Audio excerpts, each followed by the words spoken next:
28 లక్షల మందిని 28,20,20,552 మంది.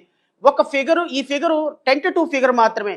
దీనికి ఒక 10,000 అట్టుకొని ఒక 10,000 ఇటుకని వేసుకోవాలి తప్ప ఎగ్జాక్ట్లీ ఇంతమందిని ఎలిమినేట్ చేసిందని నేను చెప్పను. బట్ ఓవరాల్గా రమారమి 28,20,000 మంది. నేను చెప్పేటువంటి ఫిగర్కి ఒక 50,000 మందిని ఎక్కువగానే ఎక్స్క్లూడ్ చేసి ఉంటుంది తప్ప తక్కువగా ఎక్స్క్లూడ్ చేసే అవకాశం లేనే లేదు.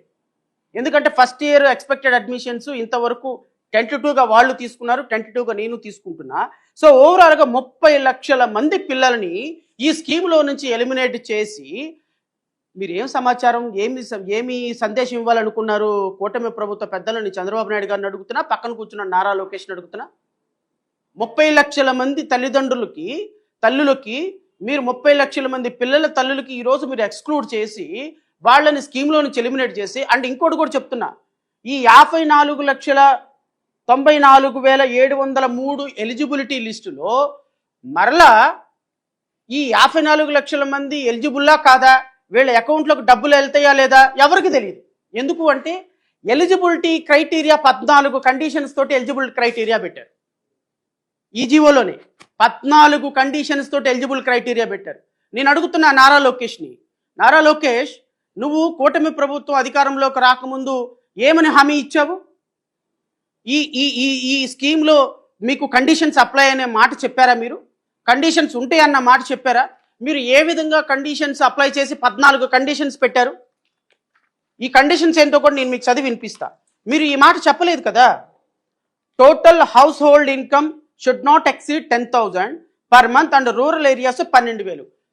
రూరల్ ఏరియాల్లో 12,000కి, సిటీస్లో should not exceed 10,000 per month in rural areas and 12,000 per month urban ఏరియాల్లో 12,000 దాటకూడదంట. మీరే చెప్తారు ఈరోజు కూలీకి వెళ్తే 1,000 రూపాయలు వస్తాయని. ఒక నెలకి 12,000 రూపాయలు కనుక సంపాదించుకుంటే ఆ కుటుంబం ఎలిజిబిలిటీలోకి రాదా? అరే సిటీలో ఒక చిన్న ఇల్లు అద్దెకు తీసుకుంటే 10,000 రూపాయలు 7,000 రూపాయలు అవుతుంది సార్. మీరు ఇంత దుర్మార్గంగా రూరల్ ఏరియాలో ఉన్న వాళ్ళు 10,000కి మించి సంపాదించకూడదంట, అర్బన్ ఏరియాలో ఉన్న వాళ్ళు 12,000కి మించి సంపాదించి ఈ స్కీమ్ అప్లై కాదంట. ఈ మాట మీరు కూటమి ప్రభుత్వం అధికారంలోకి వచ్చే ముందు చెప్పిందా? మేము ఇదిగో ఇంతమందికి ఇస్తామని చెప్పిందా? At least 1 person in the house hold should possess a rice card. ఈ మాట చెప్పారా మీరు?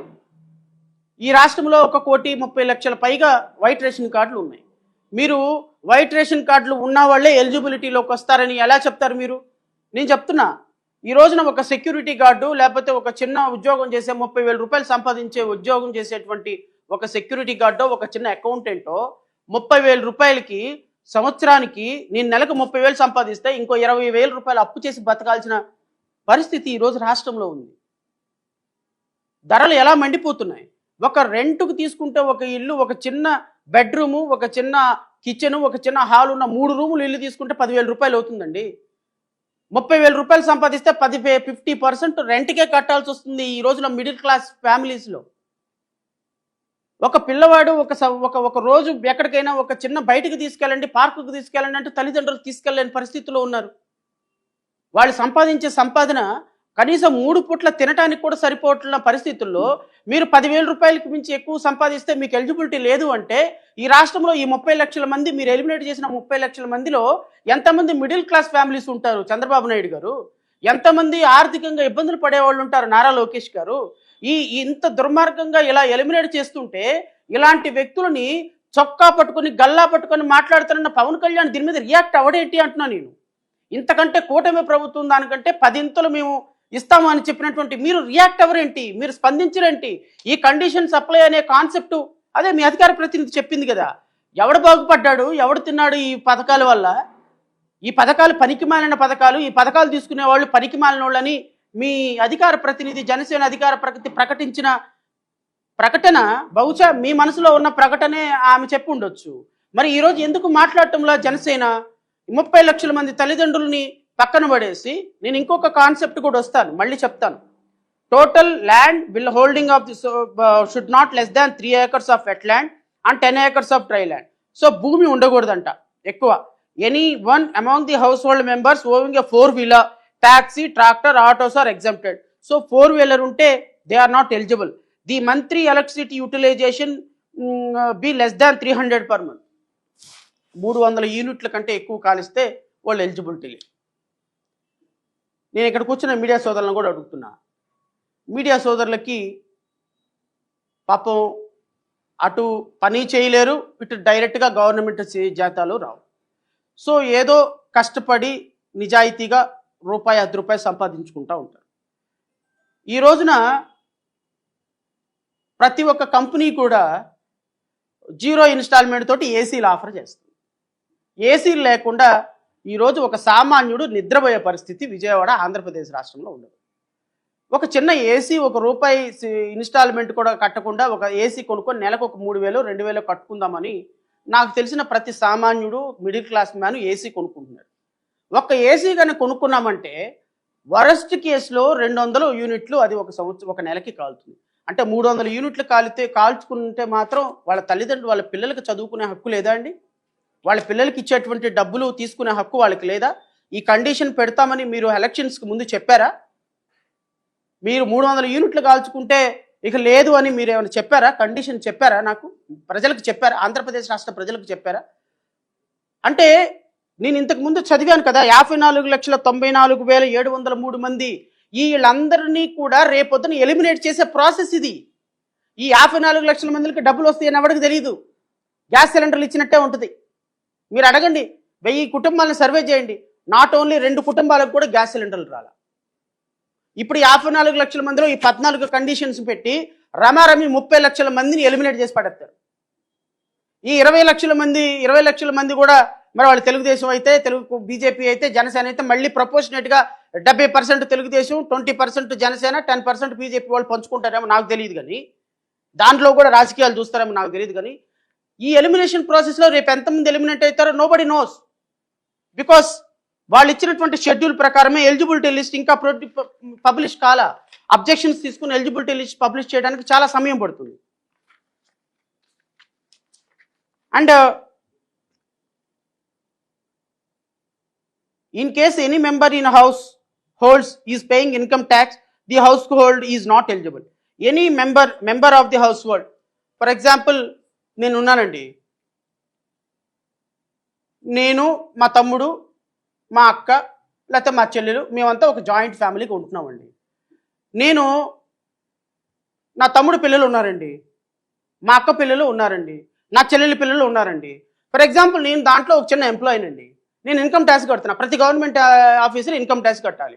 ఇప్పుడు నేను ఆ ఎంప్లాయీలో భాగంగా ఉన్నా, ఆ కుటుంబంలో హౌస్ హోల్డ్లో భాగంగా ఉన్నా. Because hours is a joint family. నేను ఇన్కమ్ ట్యాక్స్ కడతా. నేను ఇన్కమ్ ట్యాక్స్ కడతాను కాబట్టి నా తమ్ముడు పిల్లలకు తీసేస్తారా? నేను ఇన్కమ్ ట్యాక్స్ కడతాను కాబట్టి నా చెల్లెల పిల్లలకు తీసేస్తారా? నేను ఇన్కమ్ ట్యాక్స్ కడతాను కాబట్టి నా అక్క పిల్లలకు డబ్బులు ఇవ్వమంటారా? జడా శ్రావణ్ కుమార్ తమ్ముడుగా, అక్కగా, చెల్లిగా పుట్టిన నేరానికి నేను ఇన్కమ్ ట్యాక్స్ కడుతున్న నేరానికి ఈ పథకం వాళ్ళకి అమలుపరచరా? What is this condition? Is it condition? Is it tenable? ఇది రాష్ట్ర ప్రజలకు అర్థమవుతుందా?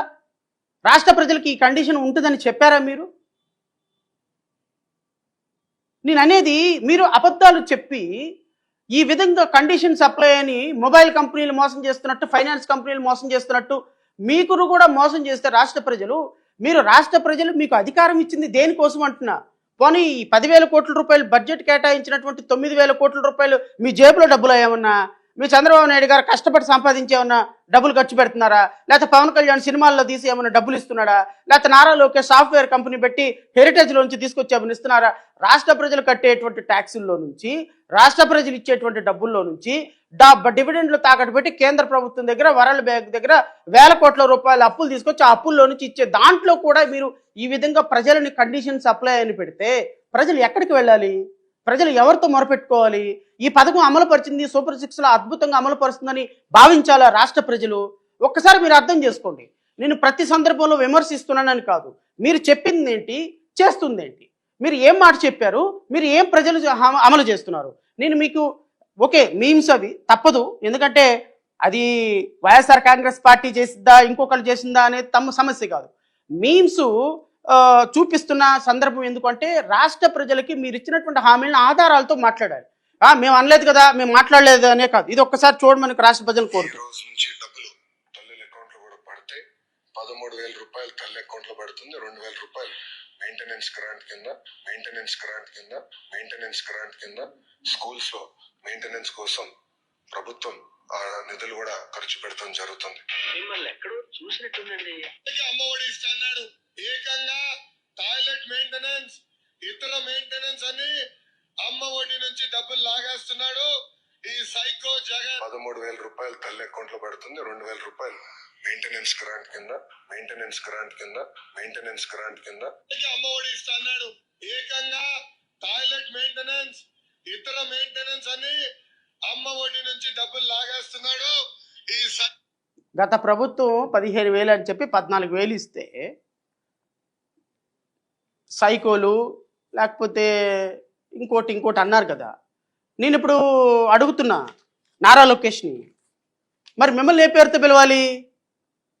ఇప్పుడు మీరేం 15,000 అన్నారు, 15,000 నుంచి 13,000 ఎలిమినేట్ చేసి 2,000 రూపాయలు ఇక్కడ కూడా ఇచ్చారు. ఇదే an amount of ₹2,000 for each student shall be deducted at source from the beneficiary and utilized for the overall development of educational ecosystem in the state. Educational ecosystem in the స్టేట్కి తల్లుల అకౌంట్లో నుంచి డబ్బులు పడాల్సిన డబ్బుల్లో నుంచి తీయమని ఎవరు చెప్పాడండి? ఇప్పుడు మీరు 1,000 రూపాయలు తీసినందుకే గత ప్రభుత్వంలో ముఖ్యమంత్రి గారిని సైకో అంటే 2,000 తీసినందుకు మిమ్మల్ని ఏమనాలి? సైకో కంటే ఇంకా పెద్ద పదం ఇంకా ఏదన్నా వాడాలా?